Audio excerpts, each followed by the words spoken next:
দর্শক, আসসালামু আলাইকুম।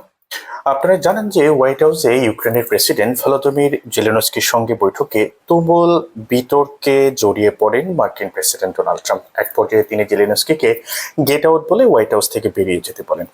এ সময় উপস্থিত মার্কিন কর্মকর্তারা দ্রুত ইউক্রেনের প্রেসিডেন্টকে সেখান থেকে বের করে দেন। এই নজিরবিহীন ঘটনায় বিশ্বজুড়ে আলোড়ন সৃষ্টি হয়েছে। তবে রাশিয়া এই ঘটনায় উল্টো জেলেনস্কিকেই দায়ী করেছেন এবং তাকে শয়তান বলে অভিহিত করেছেন।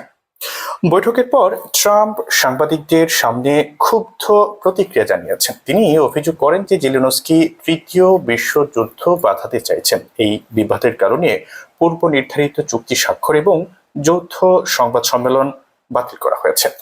বৈঠকের ভিডিও সামাজিক যোগাযোগ মাধ্যমে ছড়িয়ে পড়েছে, যেখানে দেখা যায় যে ট্রাম্প বারবার জেলেনস্কিকে থামিয়ে নিজেই কথা বলছেন। একসময় মার্কিন ভাইস প্রেসিডেন্ট জেডি ভ্যান্সও ট্রাম্পের পক্ষ নিয়ে জেলেনস্কিকে দোষারোপ করতে থাকেন।